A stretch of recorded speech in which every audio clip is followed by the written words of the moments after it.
Telangana RTC కార్మికుల సమ్మె నేపథ్యంలో ఏపీఎస్ఆర్టీసీ అధికారులు అప్రమత్తమయ్యారు. ప్రయాణికులు ఇబ్బంది లేకుండా ప్రత్యామ్నాయ ఏర్పాట్లు చేయడానికి సన్నద్ధమయ్యారు. తెలంగాణలో ఆర్టీసీ అధికారులు, కార్మికులు బుధవారం ఉదయం నుంచి సమ్మెలోకి వెళ్లారు. ఈ పరిస్థితుల్లో రాష్ట్రం నుంచి ప్రధానంగా తిరుపతికి దేశంలోని వివిధ ప్రాంతాలతో పాటు అంతర్రాష్ట్ర సర్వీసులుగా తెలంగాణ, కర్ణాటక, తమిళనాడు ప్రాంతాల నుంచి వచ్చే యాత్రికులకు ఇబ్బంది లేకుండా ఆర్టీసీ అధికారులు ప్రత్యామ్నాయ ఏర్పాట్లు చేయడానికి సిద్ధమయ్యారు.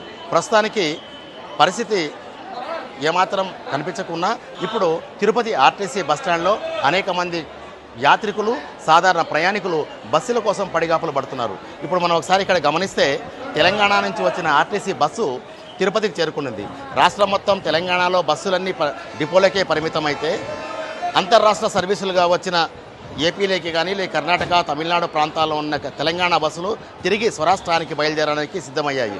ఈ పరిస్థితుల్లో తెలంగాణ ఆర్టీసీ కార్మికులతో ఫెడరల్ ఆంధ్రప్రదేశ్ ప్రతినిధులు మాట్లాడితే వారు చెబుతున్నది ఒకటే, ఆంధ్రప్రదేశ్ను ఆదర్శంగా తీసుకొని తెలంగాణలో కూడా ఆర్టీసీని రాష్ట్ర ప్రభుత్వంలో విలీనం చేయాలని కోరుతున్నారు.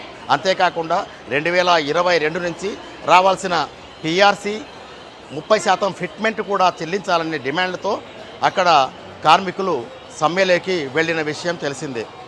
అంటే తెలంగాణ నుంచి వచ్చిన ఆర్టీసీ కార్మికుడితో, అది కూడా డ్రైవర్లతో ఫెడరల్ ఆంధ్రప్రదేశ్ ప్రతినిధులు మాట్లాడితే వారు చెప్తున్నది ఒకటే, ఆంధ్రప్రదేశ్లో ఏపీఎస్ఆర్టీసీ కార్మికులకు ఉద్యోగ భద్రత దొరికింది.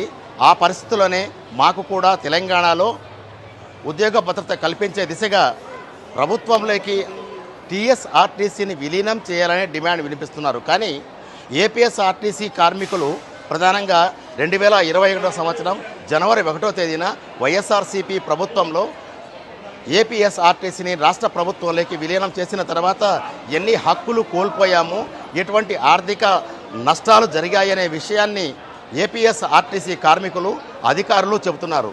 అంటే సుమారు 5 సంవత్సరాల తర్వాత కూడా ఏపీలో జరిగిన పరిణామాలను బేరీజు వేసుకొని అంచనా వేసుకున్న తర్వాత కూడా రాష్ట్ర ప్రభుత్వంలోనే తెలంగాణ ఆర్టీసీని విలీనం చేయాలనే డిమాండ్ తెరపైకి తీసుకొచ్చారు. ఈ పరిస్థితి ఇలా ఉంటే తిరుపతి ప్రధానంగా ఆధ్యాత్మిక రాజధాని. దక్షిణాది రాష్ట్రాల నుంచే కాకుండా భారతదేశంలోని అనేక ప్రాంతాల నుంచి ఆర్టీసీ బస్సులు, రైళ్లు రాకపోకలు సాగిస్తుంటే ఇక్కడికి రోజుకు 1,00,000 మంది వరకు యాత్రికులు రాకపోకలు సాగిస్తుంటారు.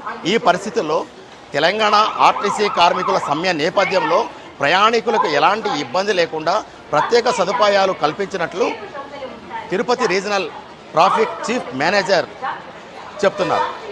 తిరుపతి నుంచి 8 బస్సులు మాత్రమే, అంటే 16 సర్వీసులు తెలంగాణ, ఆంధ్ర మధ్య రాకపోకలు సాగిస్తున్నాయి.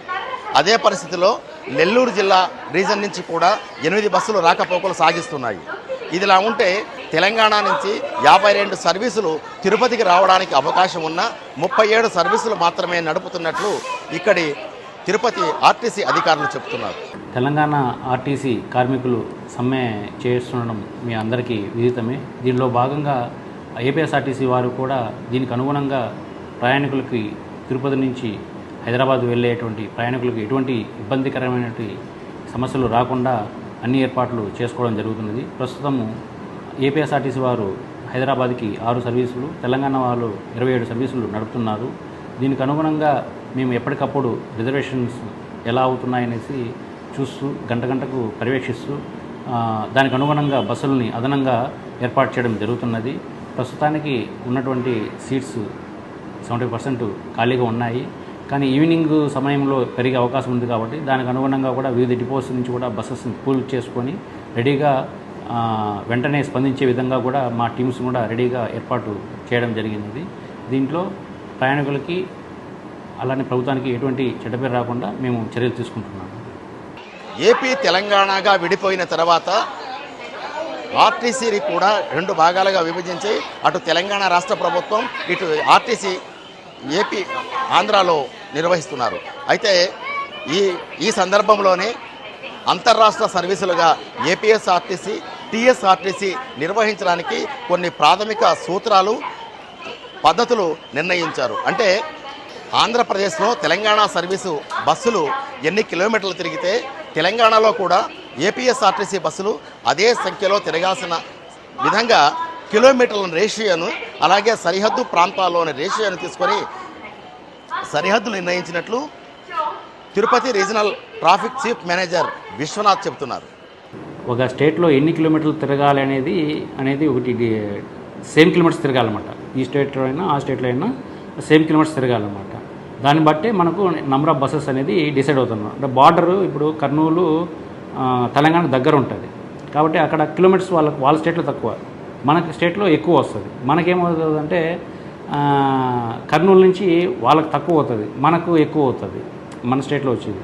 అట్లా ఆ ప్రాతిపదికను చూస్తే బస్సెస్ నంబర్ ఎక్కువ అవుతుంది కానీ కిలోమీటర్స్ సేమ్ అవుతుంది. ఆ స్టేట్లో మనం ఎన్ని కిలోమీటర్లు తిరుగుతామో మన స్టేట్లో అన్ని కిలోమీటర్లు తిరగాలన్నమాట. అది ఇక్కడ నుంచి ఒకలాగా ఉంటాయి తిరుపతి నుంచి, అదే విజయవాడ నుంచి ఇంకోలాగా ఉంటుంది. అక్కడ మనం ఎక్కువ ఉండొచ్చు వాళ్ళు తక్కువ ఉండొచ్చు. అట్లా బార్డర్ స్టేట్ యొక్క బార్డర్ నుంచి కిలోమీటర్స్ కన్సిడర్ చేస్తాం కాబట్టి దాన్ని బట్టి డిసైడ్ అవుతుంది. మొత్తానికి తెలంగాణలో ప్రారంభమైన ఆర్టీసీ కార్మికుల సమ్మె నేపథ్యంలో ఆంధ్రప్రదేశ్లో కూడా ఏపీఎస్ఆర్టీసీ అధికారులు సర్వసన్నద్ధమయ్యారు. బుధవారం సాయంత్రానికి ఈ భారం ఏ స్థాయిలో ఉంటుందో సరిచూసుకున్న తర్వాత డిమాండ్కు తగ్గినట్టు అదనపు బస్సులు నడపడానికి కూడా కర్ణాటక, తమిళనాడు ప్రాంతానికి నిర్వహిస్తున్న బస్సులను తెలంగాణ వైపు డైవర్ట్ చేయడానికి ప్రత్యేక ఏర్పాటుకి సిద్ధంగా ఉన్నామని Tirupati APSRTC regional manager Jagadish చెప్తున్నారు.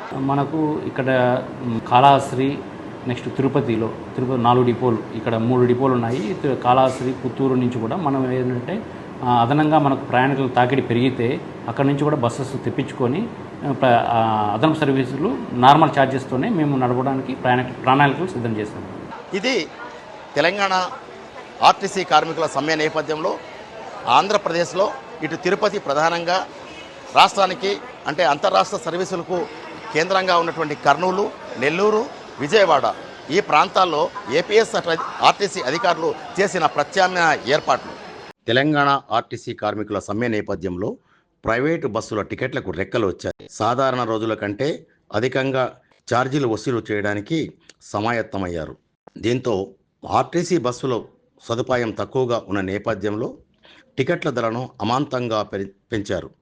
ఇప్పటికే సగం ఆర్టీసీ బస్సులతో పాటు ప్రైవేటు బస్సుల్లో సీట్లు దొరకడం గగనంగా మారింది. ఆర్టీసీలో మాత్రం సుమారు 70% సీట్లు ఖాళీగా ఉన్నట్లు Tirupati APSRTC regional manager Jagadish చెప్తున్నారు. కానీ తిరుపతిలో ప్రైవేట్ ట్రావెల్స్ వద్ద మాత్రం టికెట్లు దొరకక యాత్రికులు ఇబ్బందులు పడుతున్నారు. అంటే ధరలు కూడా అధికంగా పెంచినట్లు ఓ ప్రైవేట్ ట్రావెల్స్ ఏజెన్సీ ద్వారా తెలిసింది.